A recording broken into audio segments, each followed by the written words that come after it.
Well, hello everybody. Welcome to the Mikestand. Now we're just going to give it a few minutes, give people a chance to get in here. I hope everybody had a good weekend. Hope you had a chance to check out our show last night. You know, we did have some interesting discussion at the beginning of the show. Let's see. So today's show, of course, as I said, we're going to wait, give people a chance to get in here. Before I start talking about what's on tap for tonight, let's see. Hong Kong Fooey, number one super guy. Hong Kong Fooey, quicker than the human eye. Chicky chong, wong wong wong. Hong Kong Fooey, that's terrific.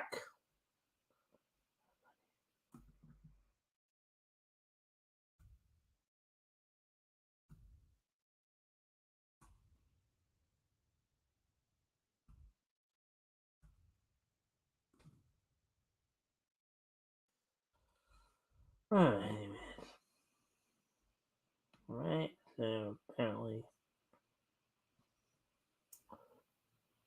Anyway, I'm going to go off camera for a quick moment. I'll be right back. Just got to take care of a couple things real quick. Be right back. Leave it on.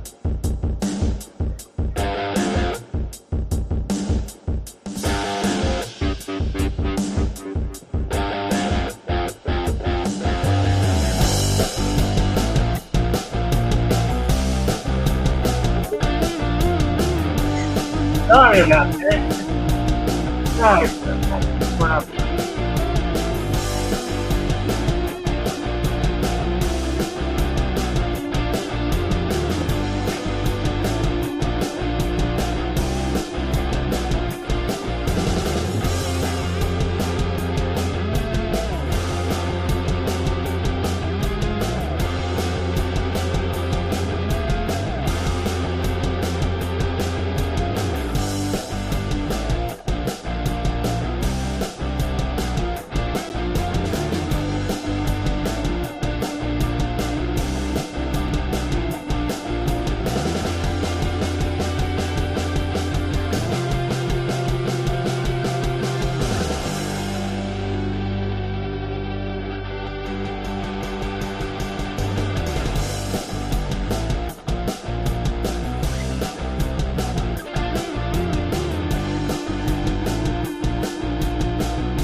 Exactly.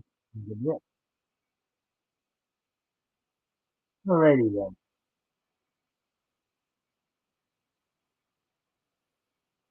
But anyways, I hope everybody's doing. So we're at the 6 minute mark here, so go ahead and talk about what turns out for tonight. So we're gonna, of course, we're gonna go over the DC and Marvel releases this coming week. DC, of course, releasing their latest comic releases coming out tomorrow in your local comic book shop, and then obviously on Wednesday, Marvel, if you visit your local comic book shop, of course. And if you guys can help me by liking and sharing the stream, seeing if we can get some more friendly people in here, that'd be appreciated. Also, if anything we talk about here grabs your attention, um, feel free to comment and or ask questions. Anyways, why don't we go ahead and get started then? So here we go.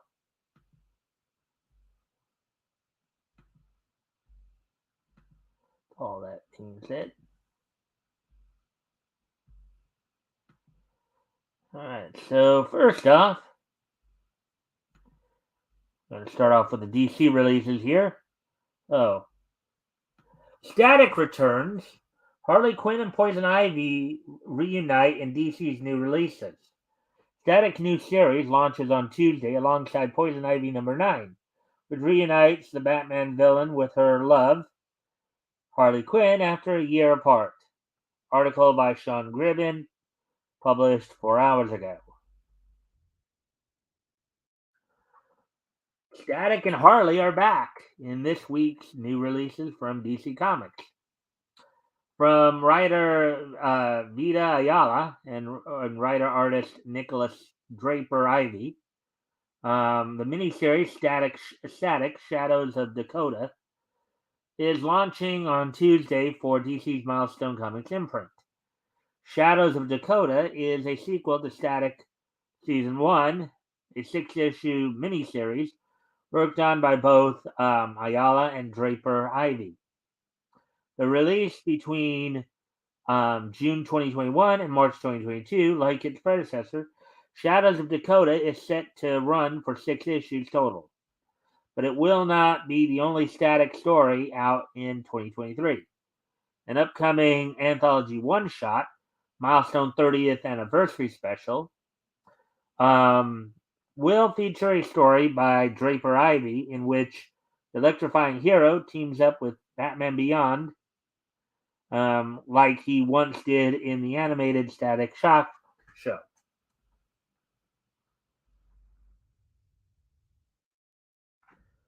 Meanwhile, a fan favorite DC couple is making a return. Poison Ivy kissed her love, Harley Quinn, goodbye in December 2021's Harley Quinn #10, and then left Gotham City to go on a journey of self-discovery in her Poison Ivy solo title, written by G.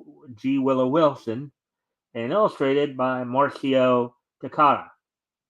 However, Ivy has been mailing letters back to Harley about what she has dealt with during her time away, and the latter now takes a trip in Poison Ivy #9 so the two can have an overdue reunion. Let's see if anybody said anything yet. Any comments? Nope. All right.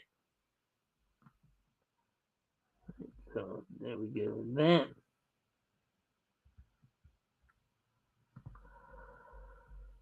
All right. So let's see. Again, feel free to comment or ask questions if anything here catches your attention, and I will try to answer the questions to the best of my ability.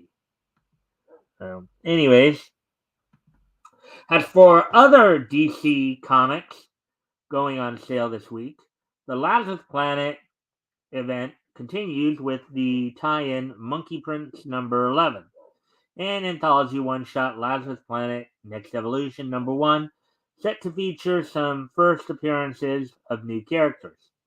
Meanwhile, The Flash #792 is the latest from the series, quote unquote, 1 Minute War arc. And the Joker, the man who stopped laughing, is back after its prior fourth issue caused a stir online and in the media with its pregnant Joker backup story. Yep. Yep. Yeah, we were talking about that a few weeks ago, weren't we? The full list of releases can be found alphabetically below, covers and solicitations included. All right, now, unless otherwise noted, all these titles, I believe, will be coming out tomorrow, the 7th of February. So bear that in mind. So with that, let's go ahead and go through them here. Got some Catwoman stuff here. So Batman number 132. So as I said, unless otherwise noted, all these titles, from what I understand, will be coming out tomorrow, the 7th. Written by Chip Zdarsky, art by Mike Hawthorne and Adriano Benedetto, with cover by Jorge Jimenez. $4.99 US, 40 pages, variant $5.99 US cardstock, and we already talked about the release date. The mean streets of Gotham City have gotten meaner as the likes of Harvey Dent and Killer Croc roam free, brutalizing the population. Where's Batman? And why hasn't he responded to the cries of a city in peril? Can Bruce Wayne find the answers before the mysterious Red Mask captures him? And in the backup story, Tim Drake's hunt for Batman continues. Will Metropolis's newest Superman, John Kent, be able to help the boy wonder with his multiversal mystery, or will they both run afoul of the overpowered Toyman?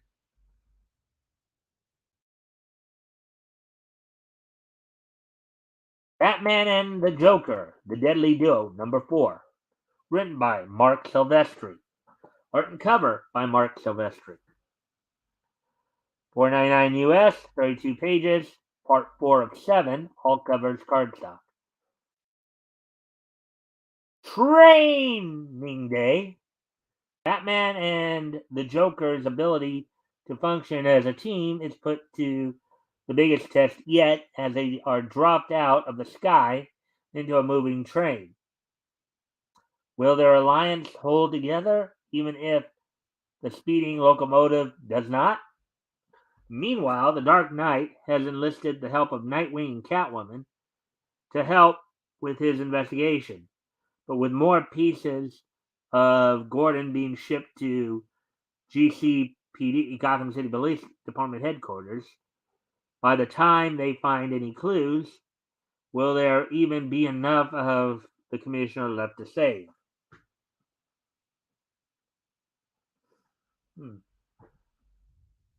The next Flash number 792.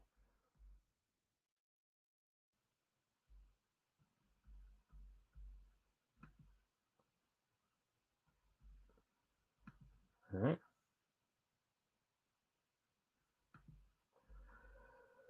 Written by Jeremy Adams, penciled and inked by Roger Cruz and Wellington Diaz, cover by Toreen Clark. $3.99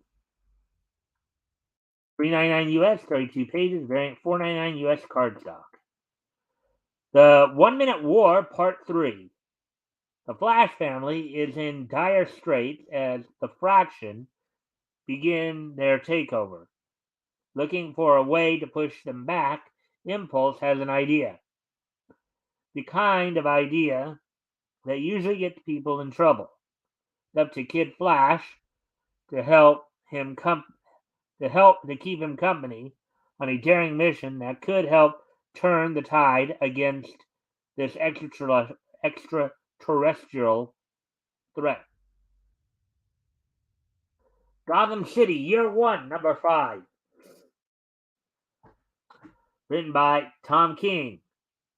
And we did hear recently that Tom King was also going to be involved with doing some of the writing for James Gunn's reboot of the DCU. Oh, goody. Art and cover by Phil Hester and Eric Gapster. Um, 4.99 US, 40 pages, part 5 of 6. All covers are cardstock. Let's see. Beaten, bruised, and betrayed, Slam Bradley should have never gotten involved with the Waynes. With a tragic turn of events and a city on the edge of burning, can this hard-boiled private detective close an impossible case?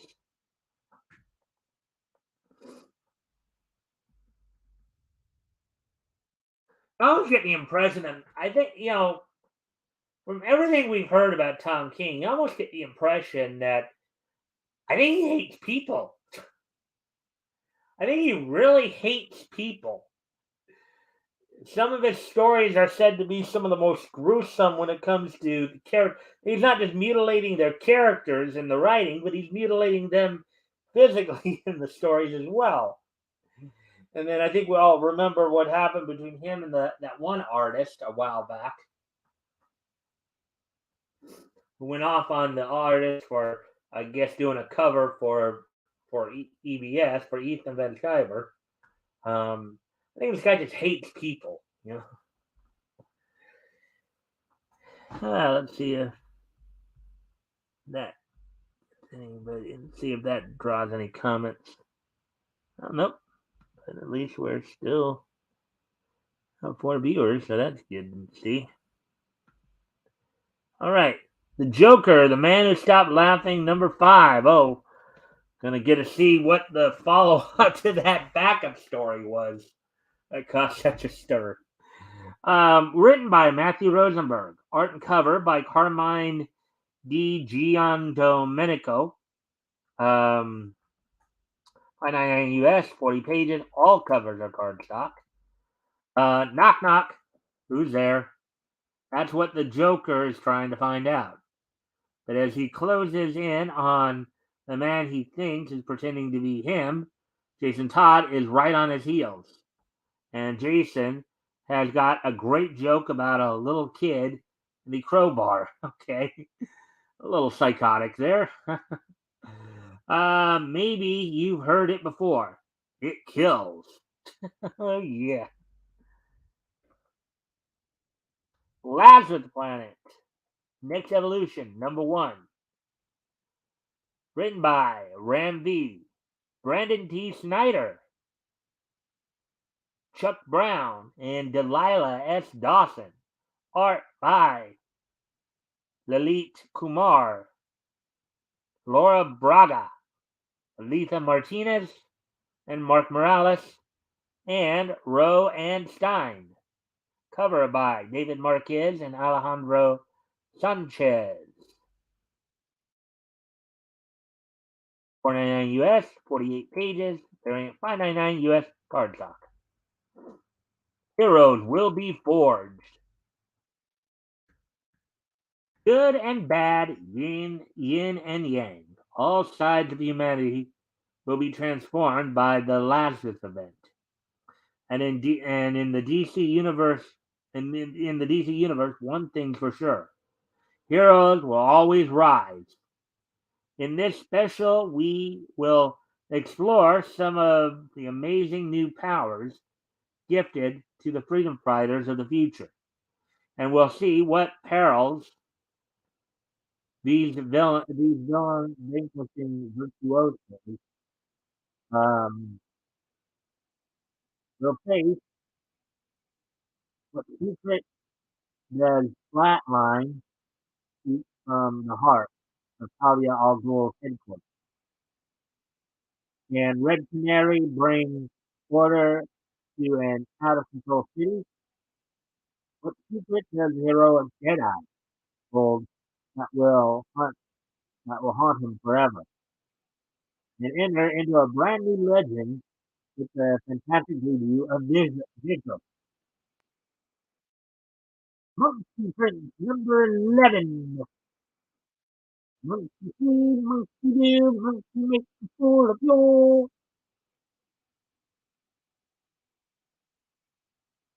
Oh, look, it's Bloodlines again.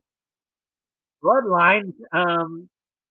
You want to explain that one, RJ? Because I guess that's a storyline that must have been controversial. You're talking about the Batman suit from earlier, or are you talking about one of the things I just more recently said? Oh, some reason I read today. Monkey see, monkey do, monkey make a fool of you. Anyway, Monkey Bridge number 11, written by Gene Luan Young, art and cover by Bernard Song, um, 399 US, 32 pages, variant 499 US, card. Lazarus Planet event tie-in, Monkey Prince, now at the Hall of Justice with Supergirl, must defend it against the Ultrahuman.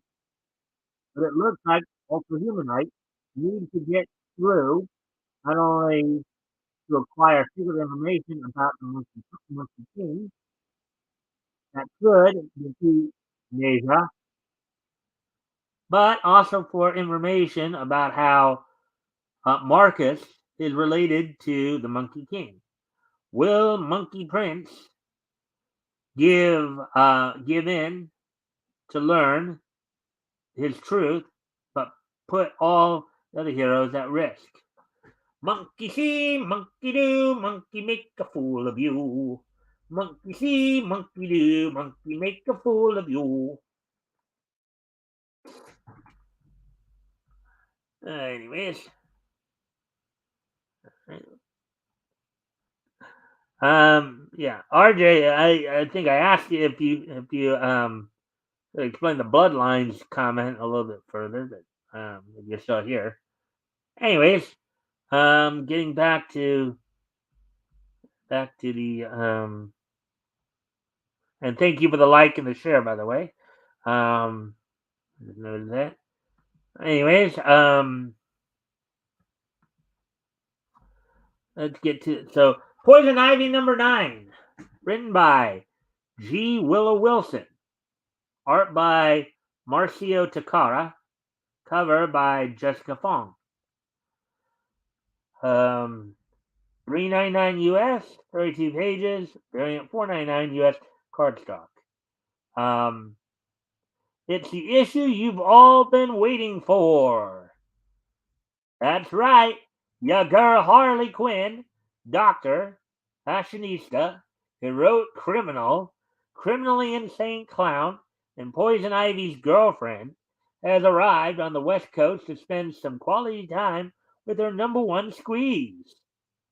What sort of wildly lascivious and lavishly ludicrous madcap mayhem? Try saying that 3 times fast. Quite some alliteration going on there, people. Will the DCU's favorite couple get up to? Featuring the return of series artist Marcio Takara and an assortment of utterly mouth-watering variant covers by some of the most delectable artists around, from iconic Harley Quinn artist Terry Dodson to incoming Harley Quinn artist Sweeney Boo, as well as Dan Mora, Rianne Gonzalez. You won't want to miss a single bit of it. We guarantee it. Are they implying that people want to read this comic or eat it? Look at some of the words they used in that description. Wildly lascivious and lavishly ludicrous madcap mayhem. Featuring return of artists and other early mouth-watering variant covers. What are they expecting? And by some of the most delectable artists. What are they thinking that people want to eat these covers or something like that? Or maybe they think they want people to eat the artists. I don't know. With this kind of description, mouth-watering, delectable. Those are usually applied to food. Anyways.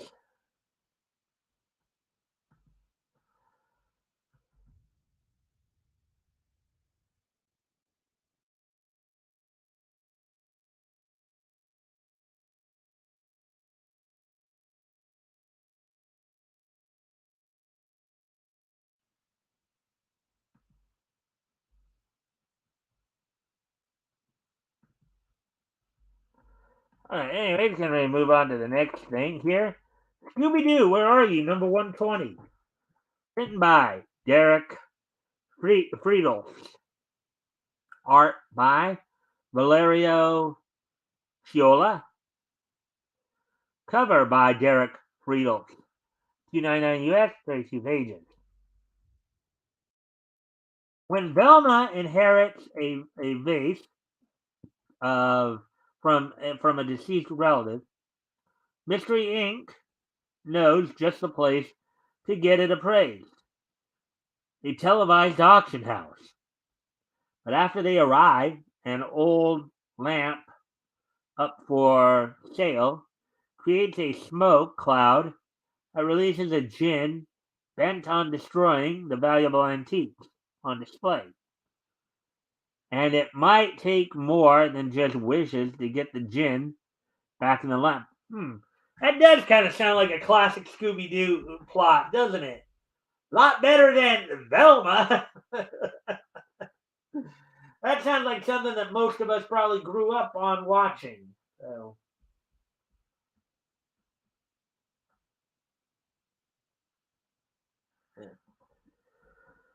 All right, so I think we're coming close to the end here. This article, anyways. Static Shadows of Dakota. Art and cover by Nicholas Draper Ivy. I believe Vida Ayala was writer on this, but for whatever reason, they chose not to put her name in the credits here. $3.99 US, 32 pages, part 1 of 6, variant $4.99 US cardstock. Static is back. Though Virgil and his friends might have been able to stop the government's off-the-books prison operations in Dakota, a powerful new threat lurks in the shadows. The mysterious Ebon is cutting a bloody swath through the underworld on a single-minded quest to find his brother. Against this backdrop of exploding violence, innocent people are finding themselves in the crossfire. The breakout creative team of Nicholas Draper Ivy and Vida Ayala have returned to make Static's life in Dakota City very complicated indeed. You've never felt shocked like these. All of these issues go on sale February 7th from DC Comics, which, as we said, is tomorrow. Oh, there we go with that one. Go with that article. See where are we at on time here. 20, so we're just under 30 minutes here.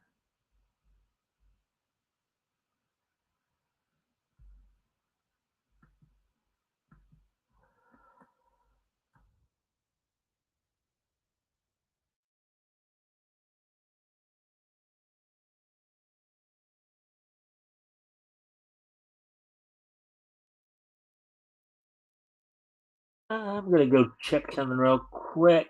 I'll put some music on for a moment. I'll be right back. I'll remember that.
I'm back.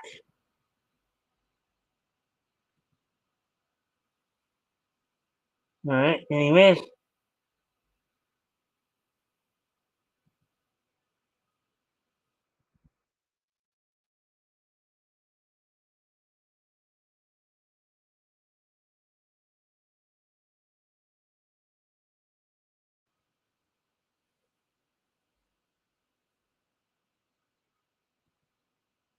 all right. Now let's get back. Let's get moving on to the next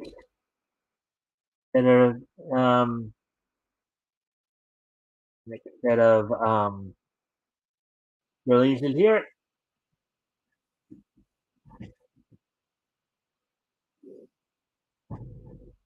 X-Men Storm and Bishop's College lead a big week of Marvel Comics.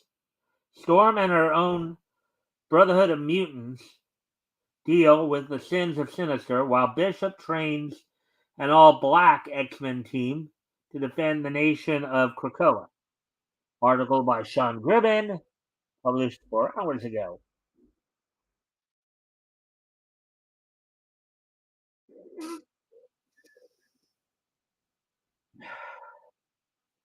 The X-Men headlines this week's Marvel Comics releases with two new miniseries.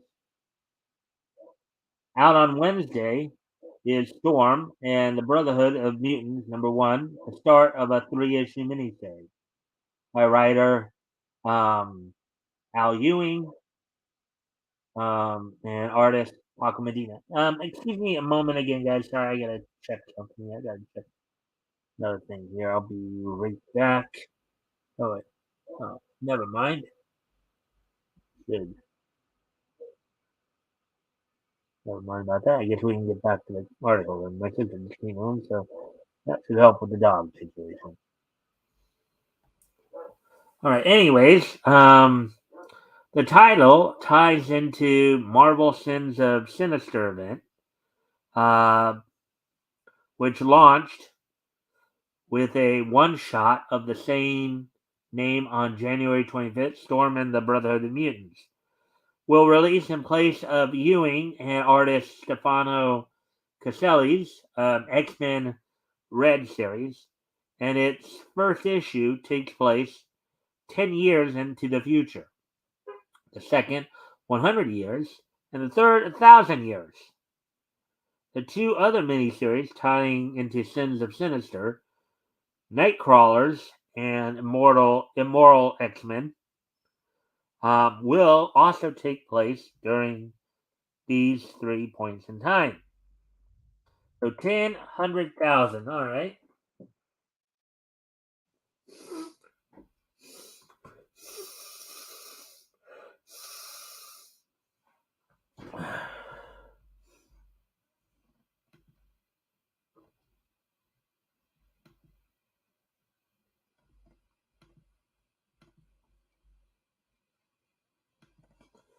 Storm and the Brotherhood of Mutants launches alongside Bishop War College, set to be a 5-issue miniseries written by Jay Holtham and drawn by Sean Damian Hill.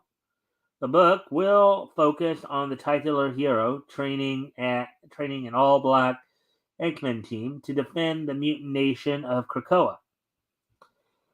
Its ranks including Armor, Surge, Camlong, Aura Charles, and Amass.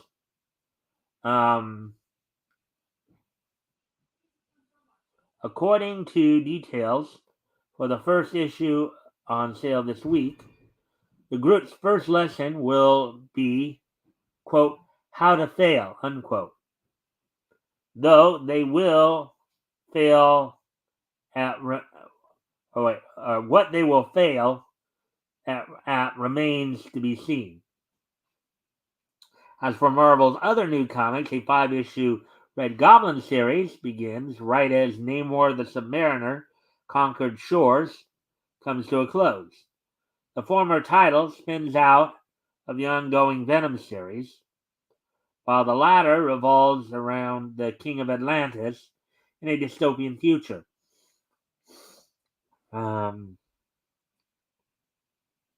New issues of Amazing Spider-Man, Black Panther, Daredevil, and more are hitting store shelves and digital platforms as well. The full list of releases can be found alphabetically below, covers, and as I will remind you again, these titles will most likely, unless otherwise noted, will probably be coming out on Wednesday, the 9th. Hello, Wayne. Hi, what? Hey, Wayne. You're dropping in. Hopefully, if you haven't already, well, thank you for the like and the share. Hopefully you enjoy the content. Feel free to comment or ask questions if anything, grabs your attention there. With that, let's continue on here. Alien number 6. Philip Kennedy Johnson was the writer. Art by Julius Ota. Cover by Bjorn Barons. Death is inevitable. Steel Team is in fragments. Scores of innocent humans are dead. After surviving years on an irradiated rock, a new kind of xenomorph is emerging, hunting, killing. It's all built to this. Is this the end or beginning of a new horror? There are 2 pages, parental advisory, $3.99. Amazing Spider-Man, number 19. Written by Joe Kelly. Art by Terry Dodson. The cover by John Romita Jr. All right. So Dark Web is over, but the effects will shake Spider-Man for a long time. To recover, Peter Parker and Felicia Hardy, aka the Black Cat, escape from the city to an exclusive spa in the Catskills.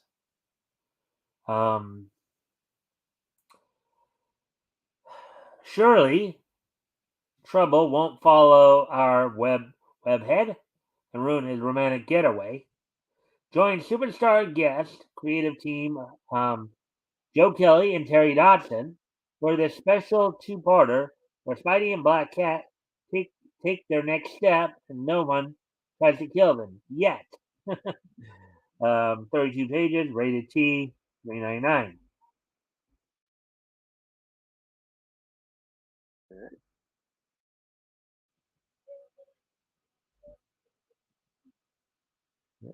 On here.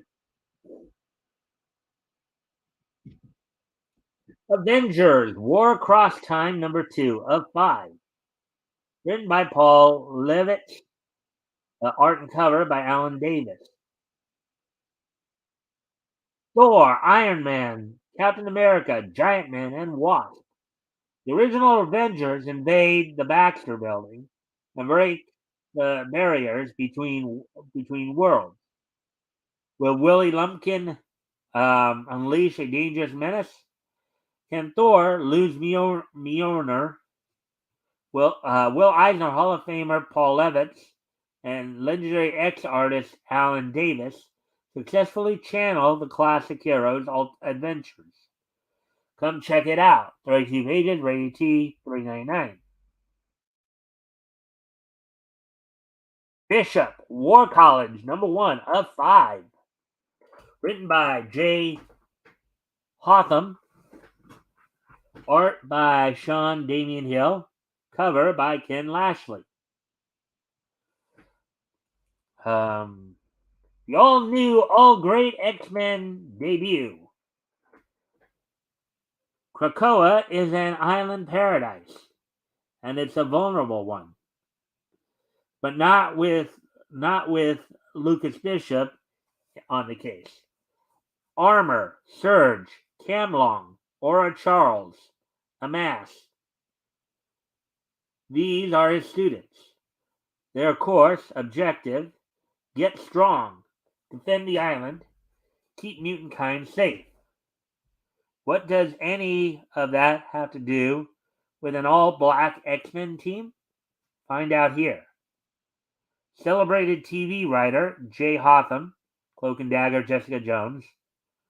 joins forces with artist Sean Damian Hill for a blockbuster brawl with the fate of Krakoa at stake. 40 pages, rated T plus, $4.99. Black Panther number 14.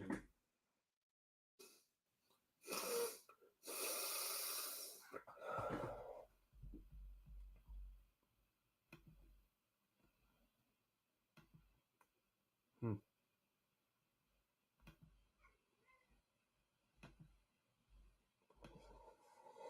Written by John Ridley. Art by Herman Peralta. Um, Cover by Alex Ross. Enter Namor. Battered and beaten after his grueling battle with Captain America, T'Challa has everything to prove and nothing left to lose. So when Namor arrives on the scene, Black Panther is determined to make him pay for the pain he's inflicted on Wakanda in the past.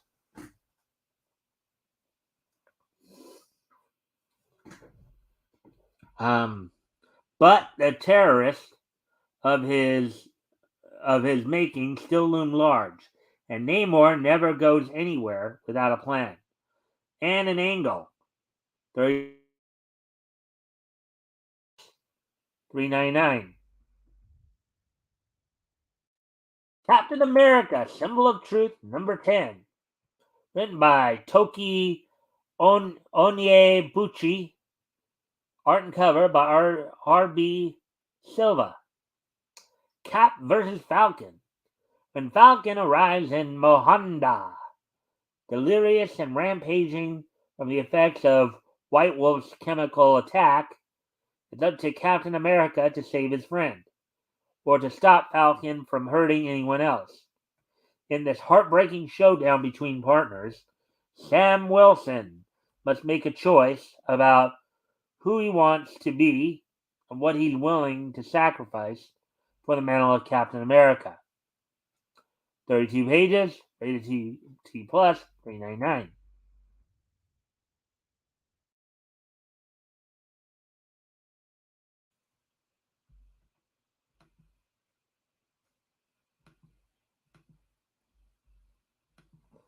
Daredevil, number 8.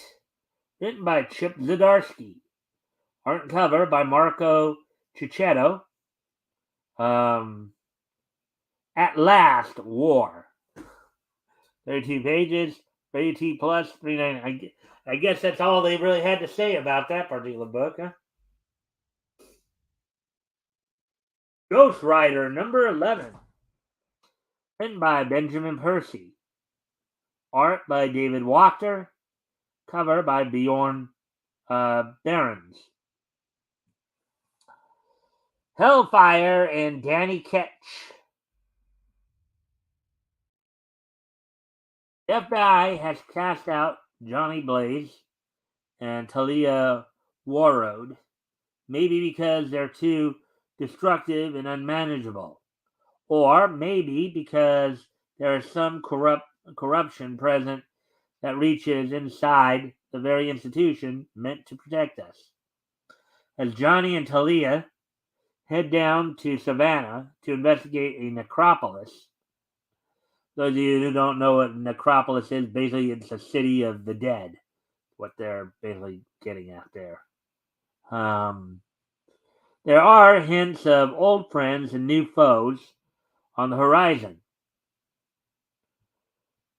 A new chapter of horror is beginning for the Ghost Rider, and Danny Ketch is roaring up to speed in the rearview mirror. 32 pages, rated T plus, $3.99. Gold Goblin, number 4 of 5, written by Christopher Cantwell. Art by Lon Medina, cover by Turin Clark. Norman has handed his first losses through Dark Web. Norman was handed his first losses through Dark Web, but he's not about to make it a habit. His first target, Jack-o'-lantern.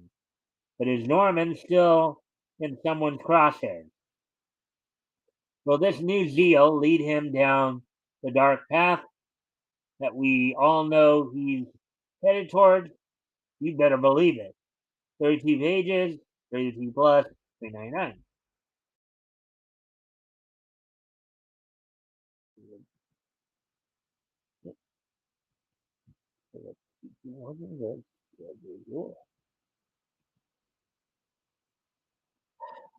Joe Fixit, number 2 of 5. Written by Peter David. Art by Yildire Chinar. Or Chinar. Um, Cover by Cully Hemner. Peter David's return to one of the most iconic Hulk stories continues. Everyone wants to know who the mysterious Joe Fixit really is, and Spider-Man is on the case, complete with location-appropriate disguises. Kingpin wants Las Vegas' toughest enforcer, working for him instead of the competition. He's prepared to make Joe Fixit an offer he can't refuse. But Spider-Man is certain that that's still Bruce Banner under that grizzled gray exterior. And he's not ready to let Bruce go down a path he won't be able to come back from. 32 pages, rated T plus, 399. Miracle Man by Gaiman and Buckingham, The Silver Age, number 4.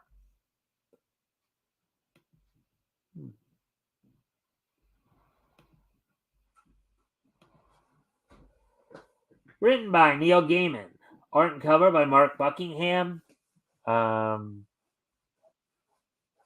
see. What are the Black Warpsmiths? Young Miracle Man's journey continues, and he finds companions on his quest to learn more about the world and about himself. They may not be companions that Miracle Man would have chosen, but will they be who young Miracle Man needs? Gaiman and Buckingham continue to reinvent not only this world, but all of comics while they're at it. 32 pages, rated mature, $4.99. Moon Girl and Devil Dinosaur, number 3 of 5.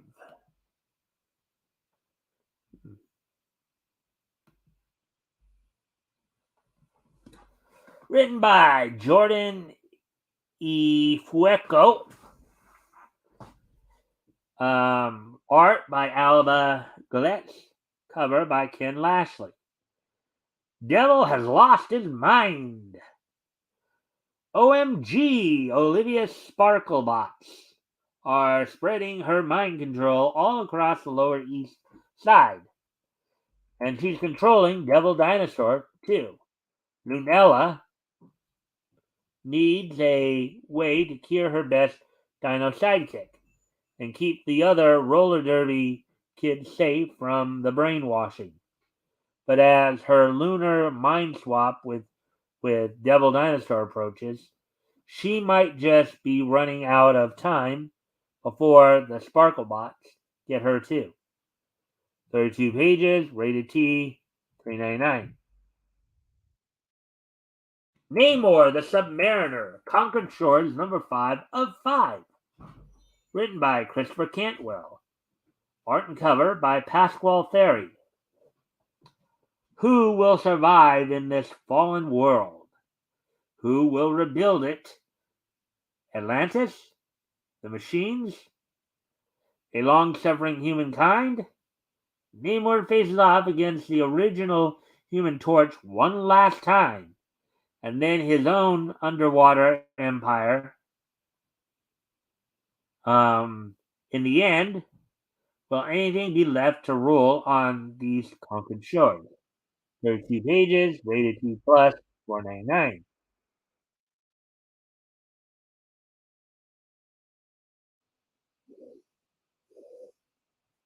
Red Goblin #1, written by Alex Packnadel, art by Jan Bazaldua, cover by Inyuk Lee. The newest and deadliest Red Goblin. Getting out of the pages of Venom, Normie Osborn receives his own symbiote at last. As a new Red Goblin, will Normie fulfill his destiny as an Osborn? Or will he and his symbiote be able to make a difference for the better?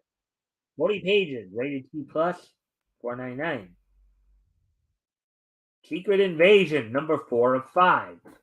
Written by Ryan North, art by Francesco Mobili, cover by Superlog.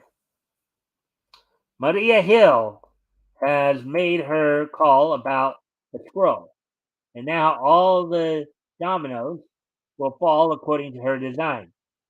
Tony Stark disagrees with her decision, so Iron Man is going rogue.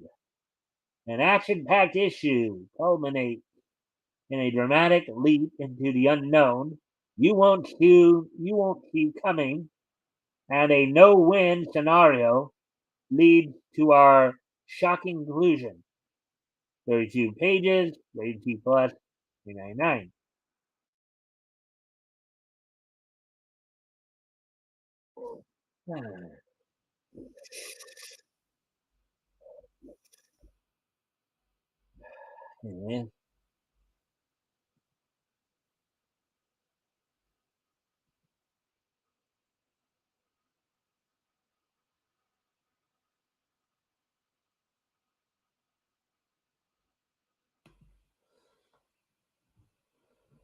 All right. So, Star Wars Darth Vader #31, written by Greg Pak, art by Ibrahim Roberson, cover by Raza. Let's see. The Tambor Gambit. The Dark Lord finally comes face to face with Cohen revolutionary Jewel Tambor and Sabe. Sabe must pick sides. Is Jewel just another selfish, revenge-driven monster, or is he a freedom fighter who desperately cares about his people, or both? And is Vader more interested in crushing Jewel or completing the co-option of the handmaidens of Padme Amidala? 32 pages, rated T, $3.99. Star Wars Hidden Empire #3 of 5. Written by Charles Soule. Art by Stephen Cummings. Cover by Paolo Siqueira. Let's see. All of Lady Kira's plans to destroy the Sith hang in the balance, but she is not alone in her desire to destroy the Dark Lords. Witness a battle, decades in the making, as Darth Vader faces off against an adversary who has spent her entire life training for this one final shot at revenge. 32 pages. Rated T, $3.99.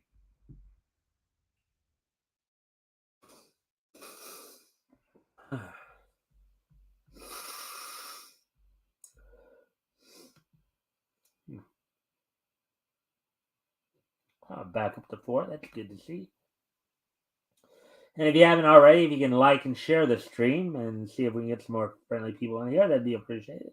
Also, if anything here grabs your attention, feel free to comment or ask questions. I will try to answer the questions to the best of my ability. So, with that, let's continue on with the article here. Star Wars: The High Republic #5, written by Cavan Scott.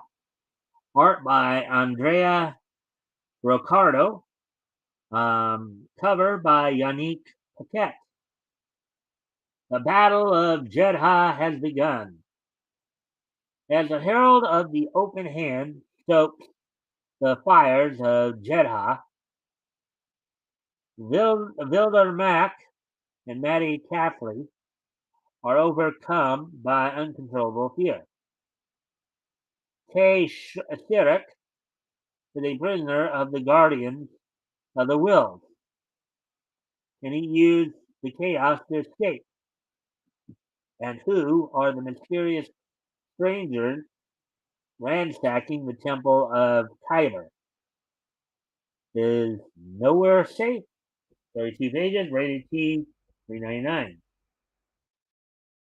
Storm and the Brotherhood of Mutants, number one of three.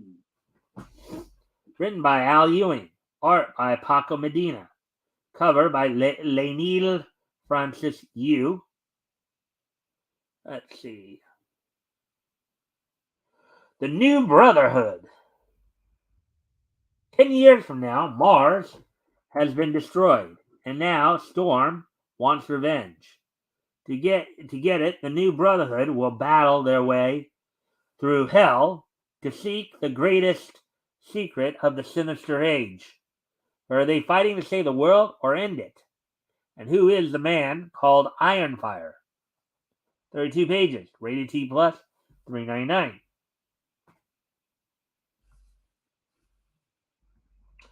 X-Men Legends, number 6. Written by Whilce Portacio and Brian Haberlin. Art cover by Whilce Portacio. Back from the future.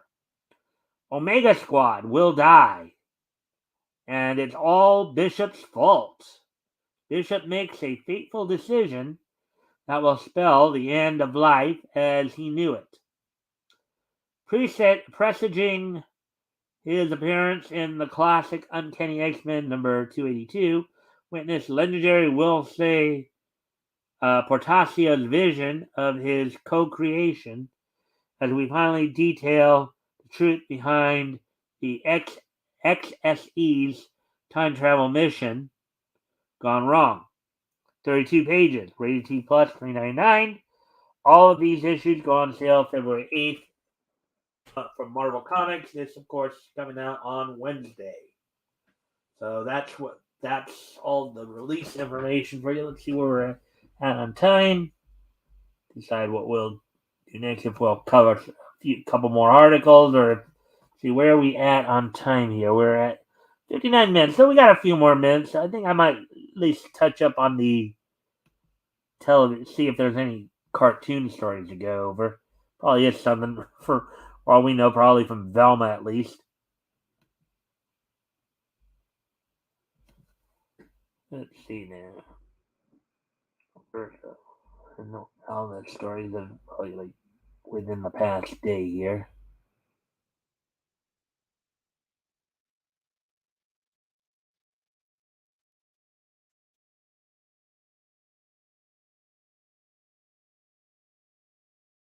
Let's see.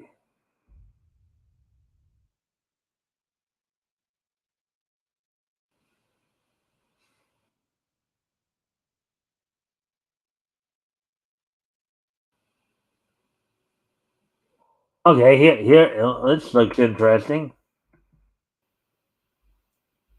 All right. Disney Plus Hong Kong removes Simpsons episode referencing China's forced labor. Disney Plus Hong Kong has seemingly removed another episode of The Simpsons, this time due to a reference to China's forced labor practices. Article by Naravan Liu, published 12 hours ago. Let's take a look here.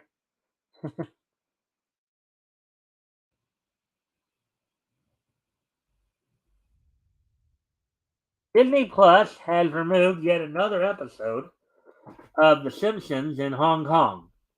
Once again, owing to potential backlash authorities in China. The reason appears to be a reference made to forced labor practices happening across China. The season 34 episode, One Angry Lisa, quote unquote, has been removed from Disney Plus streaming service in Hong Kong, which is a special autonomous region and previously enjoyed a more liberal censorship policy than mainland China. This is due to the inclusion of the line, quote, "Behold the wonders of China, Bitcoin mines, forced labor camps, where children make smartphones," unquote. While restrictions on film and television have grown tighter since draconian national security law was imposed on the city um, in 2020, Financial Times reported that authorities stated the law, quote, "does not apply to streaming services." And yet a streaming service would seem to be getting a little pinched there a little bit.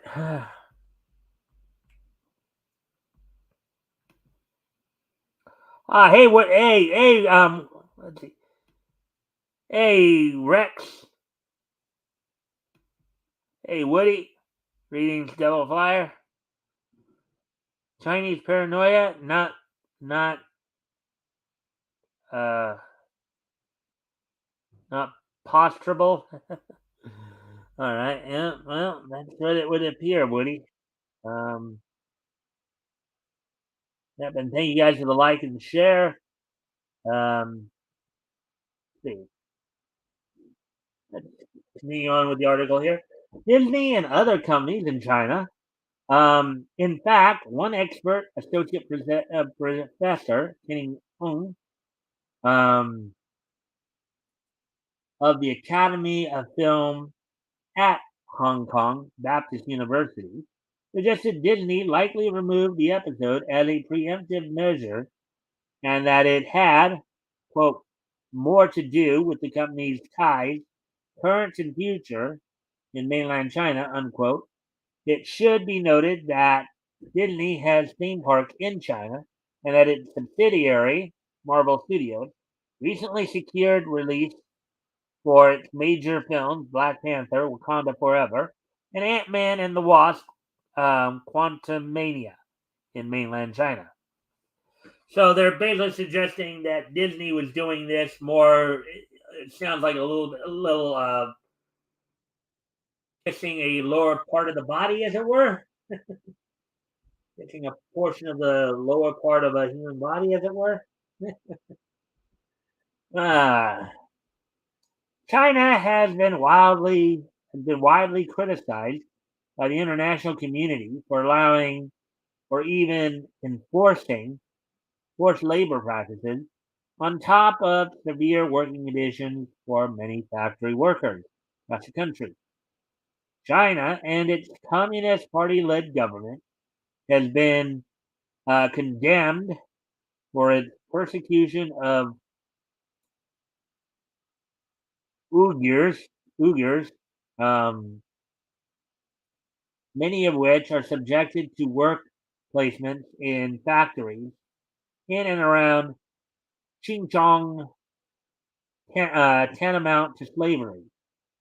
These factories produce a range of goods exported around the world and have been linked to companies including Amazon, Samsung, Walmart, and many more.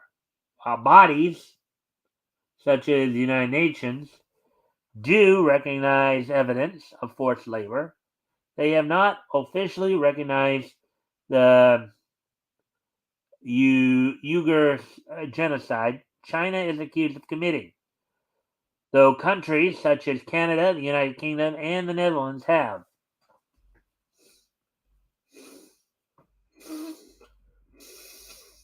Anyways. As previously mentioned, this is not the first time the streaming service has removed an episode of The Simpsons, bearing a jab at Chinese authorities. Back in 2021, it was found that Disney Plus had removed the season 16 episode Goo Goo Gai Pan in Hong Kong owing to a reference to the Tiananmen Square massacre.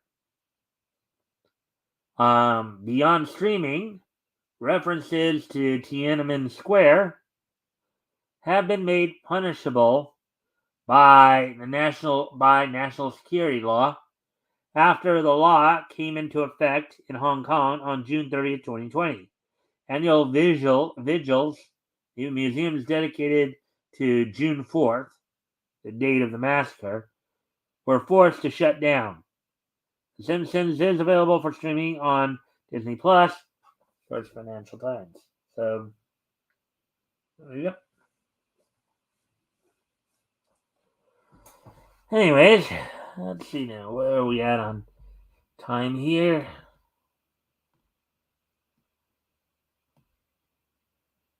Let's see, hour 7. Maybe we'll see about one more story at least here.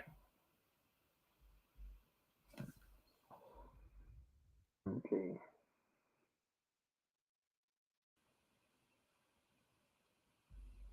Well, here's an interesting animated movie coming up here. Agent Elvis trailer casts Matthew McConaughey as the king. Matthew McConaughey is singer turned spy, singer turned super spy, Elvis Presley in the first trailer of Netflix's upcoming adult animated comedy series, Agent Elvis. Oh boy, got people trying to cash in on Elvis again. Netflix has released an official teaser trailer for Agent Elvis, which reveals that award-winning actor Matthew McConaughey will be voicing iconic singer in the upcoming adult animated action comedy series. Now, can you imagine that? Matthew McConaughey trying to sing some of Elvis, like Jailhouse Rock. One for the money, two for the show, three to get ready. Now go, cat, go. Blue suede shoes. So,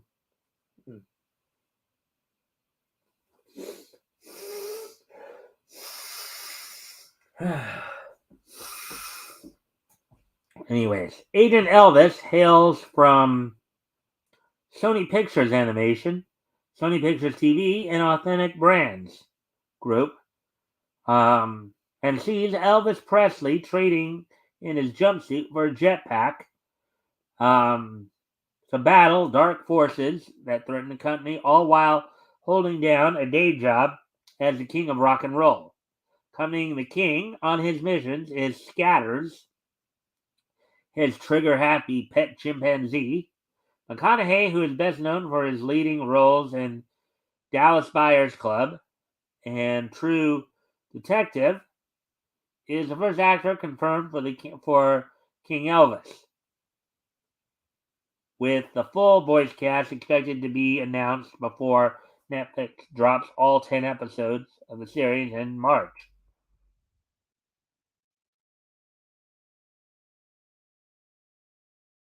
Agent Elvis was ordered the series back in August 2019. Quote, from the time Elvis was a young boy, I always dreamed of being a superhero fighting crime and saving the world, stated the late singer's ex-wife Priscilla Presley at the time, unquote.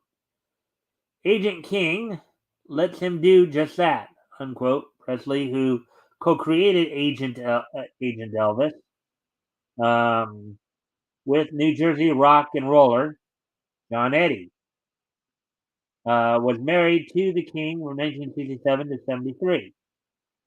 Also served as executive producer on the adult animated comedy with Eddie. Mike Arnold, that's known for his work on FXX's Archer, serves as showrunner and head writer on Agent Elvis.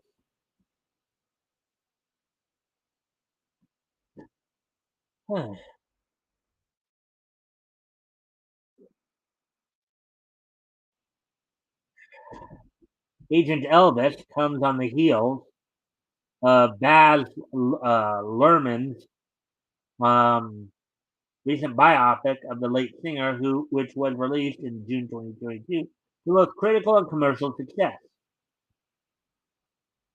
Let's see if anybody's commenting here. People say anything in a while there.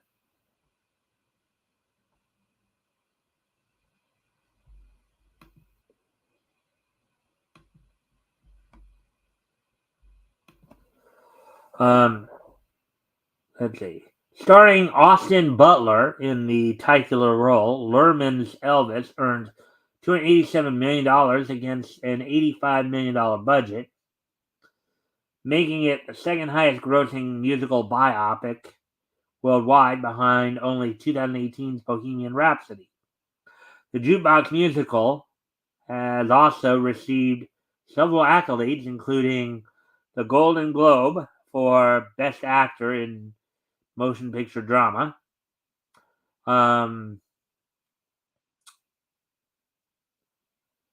Butler has also been nominated for Best Actor at the forthcoming 95th Academy Awards, which will air in March. Elvis Presley was an American singer and actor dubbed the King of Rock and Roll, with over 500 million records sold worldwide. He is widely regarded as one of the most significant cultural figures of the 20th century. In addition to a successful musical career, Presley had a brief tenure as an actor, appearing in several famous films like Love Me Tender, which I think he did the song for the soundtrack, as it were, 1956, Jailhouse Rock, 1956, and Viva Las Vegas. And all three of these also had songs in them that he sang, I believe. Guinness World Records recognize him as the best-selling solo music artist of all time. Presley won 3 Grammy Awards before his sudden death in 1977 at the age of 42. Agent Elvis will be streaming on Netflix in March 2023.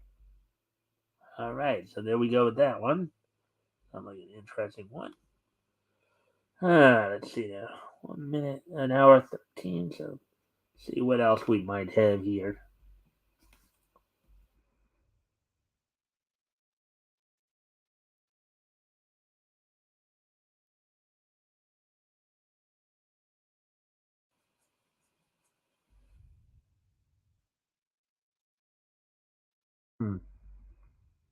Just seeing what other possible nation stories are out there.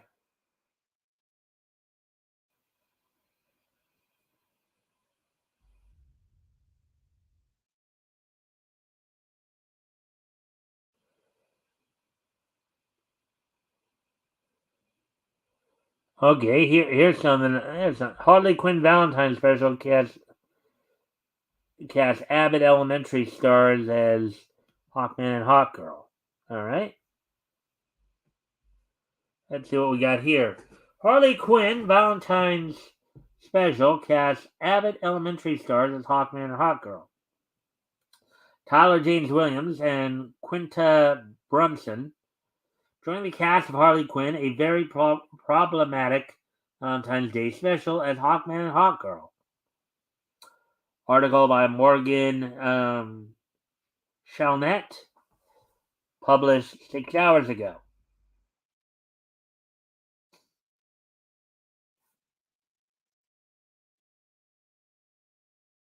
The Harley Quinn's Valentine's Day special has cast its Hawkman and Hawkgirl.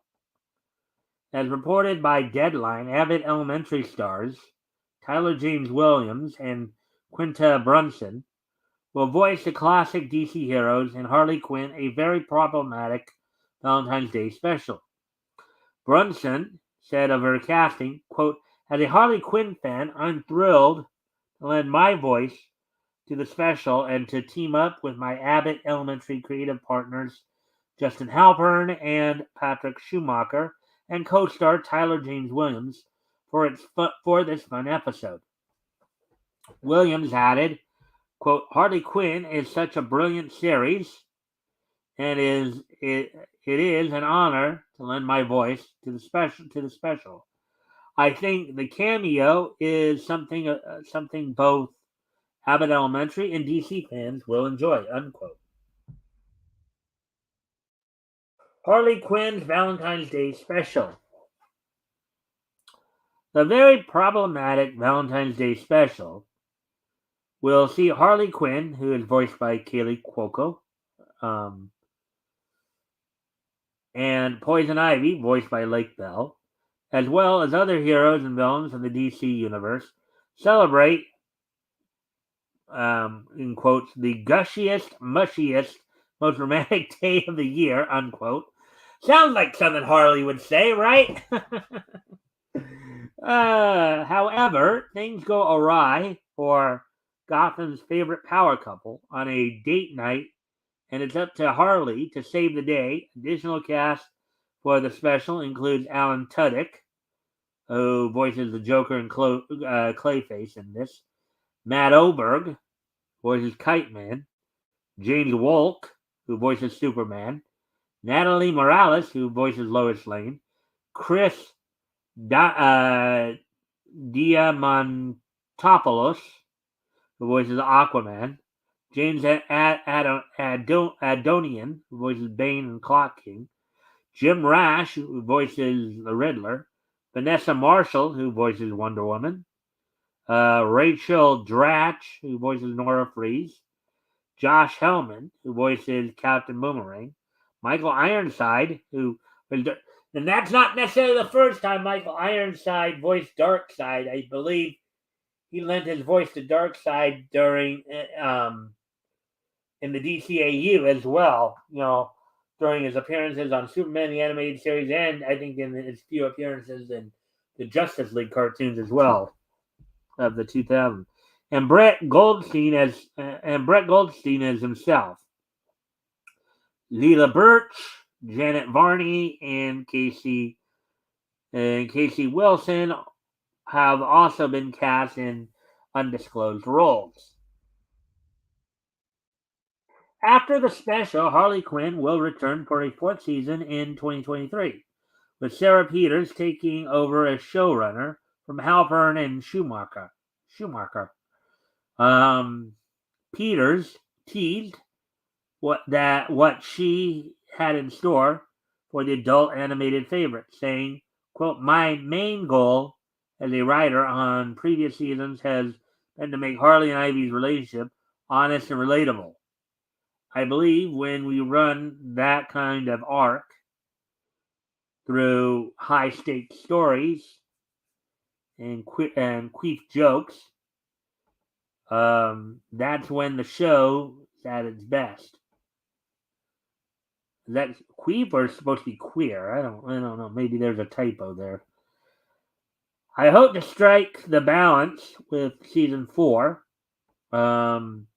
bringing our amazing fans even more of what they love, as well as exploring new territory of what it means for these two badass women, superwomen, who see the world very differently to move forward in their relationship, unquote. Premiering in 2019, Harley Quinn aired its first 2 seasons on DC Universe streaming app before the service was restructured. HBO Max then picked up the series alongside other DCU hits, Titans and Doom Patrol. Harley Quinn has received praise for its performances, sense of humor, and exploration of Harvey and Ivy's romantic relationship. Harley Quinn, a very problematic Valentine's Day special, premieres February 9th on HBO Max.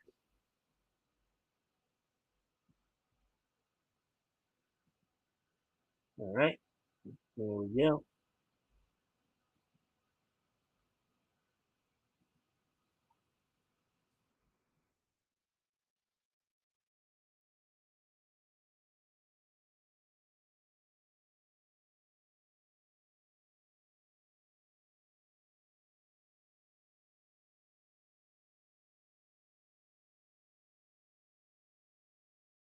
Alrighty then. So with that, I'm gonna step away from the computer for a moment. I'll be right back. Let me keep that real quick. When I get back, we'll probably start wrapping things up. I think we're getting close to 1 hour and a half here, so I'll probably go ahead and get to the wrestling wrap up and stay in each history. So, anyways, I'll be right back.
All right, I'm back now. So, anyway, so as I said, we'll kind of wrap up here.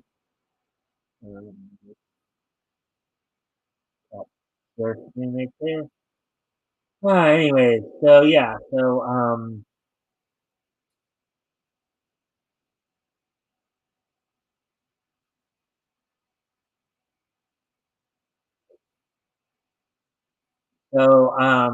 let's see. So we'll do the wrestling wrap up first here, and then,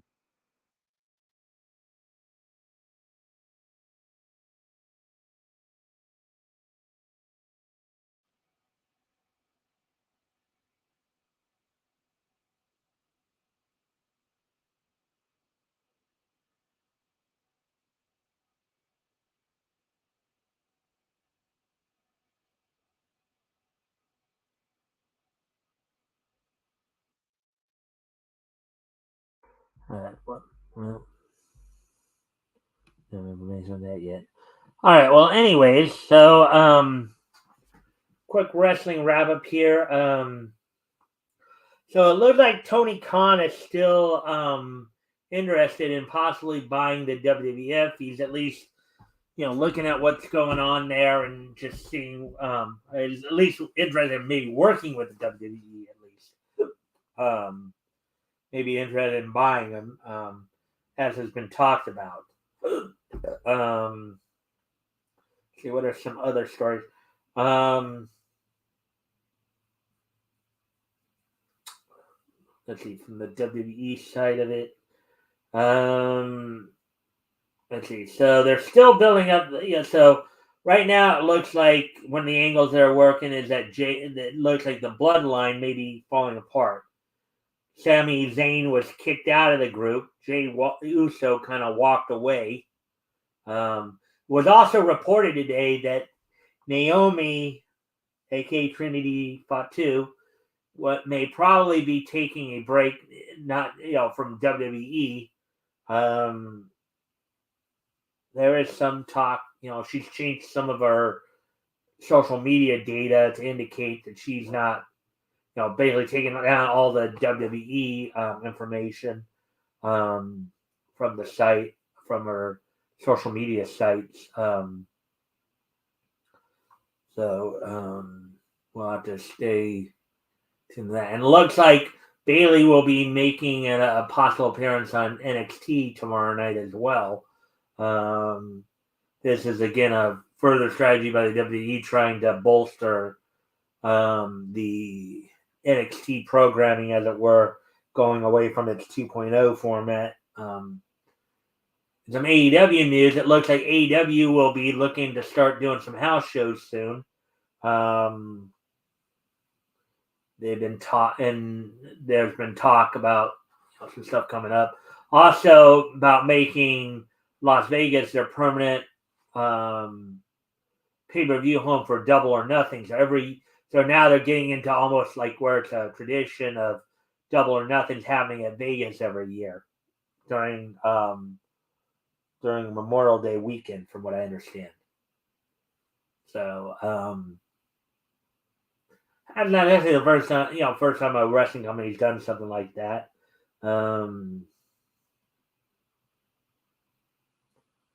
Let's see. What else?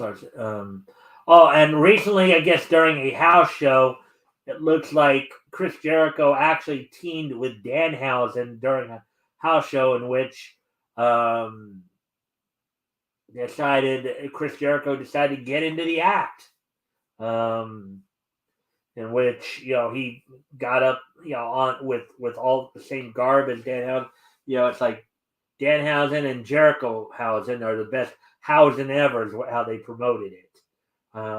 Also tomorrow night, or not tomorrow night, but on Dynamite on Wednesday, Bryan Danielson looks to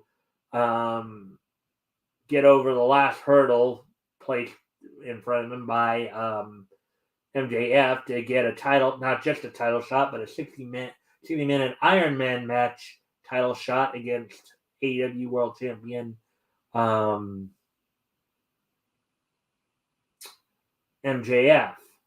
Trying to remember who. I know it's Timothy Thatcher, Leslie. Also, let's see, but I can't think of who it. I think it is supposed to be some big bruiser, but I can't really remember who it is that Danielson will be facing. But also, MJF will be apparently taking on Konosuke Takeshita in a world title eliminator match in which if Takeshita wins, he'll be granted a future shot at MJF's title in the future. If he loses, then he'll be eliminated from competition for a while. I think Wednesday's supposed to be Title Wednesday or something like that, because I think they I think there's at least one other. Let's see. I think Jamie Hayter will be taking on the Bunny in a women's title eliminator match. Let's see.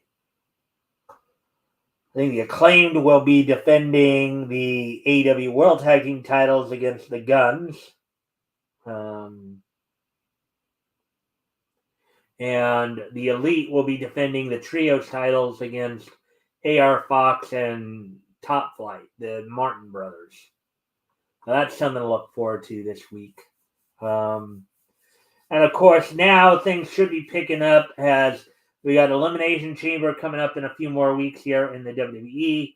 Got Revolution coming up on March 5th, which is, again, as I said, if Bryan Danielson wins Wednesday here, he will get his 60-minute Iron Man match with MJF at Revolution for the AEW World Heavyweight title. I think also at the end of the month, I think on the 24th, Friday the 24th, Impact Wrestling will be having its No Surrender pay-per-view. A couple matches already signed for that include Josh Alexander defending the title against Rich Swann, and Mickey James defending the Knockout title against Masha Slamovich. So that's what we have for you thus far in the wrestling wrap-up. Now, with that, we're at an hour and a half already. Okay. So we can start to wrap up here. After going the first few days of February here a little short, now it looks like we're going to be we're going to actually be going a little over.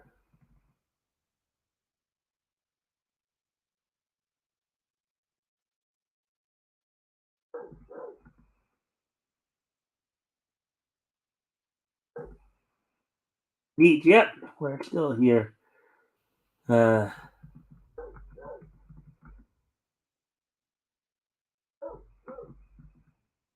all right. Yep. Yep. We're gonna get to history right now. What do you teach history? Today is Monday, February 6th, um, 20 2023. So let's take a look back at this day in news history. History. Let me just run this a few things here. Okay.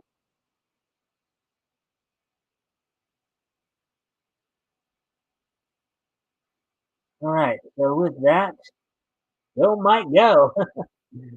Alrighty then. So with that, let's take a look at the first piece of news. We head back 20 years ago today. On this date, 20 years ago today,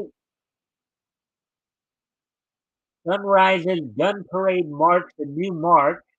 So Gun Parade March was a video game that and they made some anime out of it. But on this date, back in 2003, 20 years ago today, um, Sunrise Studios' Gun Parade March premiered on MBS TV Kanagawa over in Japan. So on this day, or actually, it's not. I'm sorry, not Sunrise. It's JC Staff. JC Staff's Gun Parade March, the new March, premiered on this date in 2003, 20 years ago today. So there we go with that one.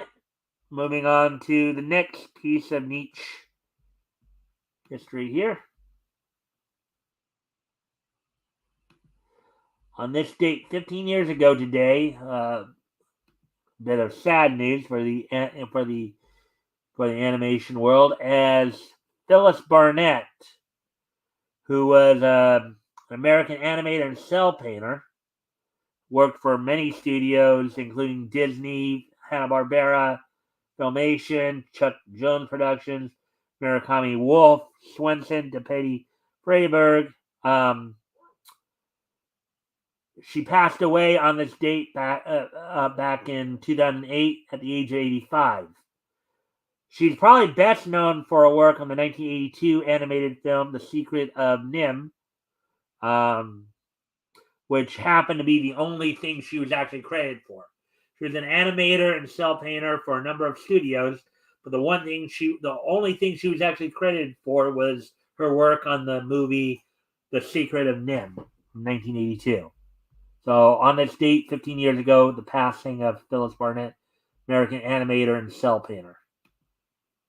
Um, with that, moving on to the next piece of niche history here. We move to, let's see. On this date in 2013,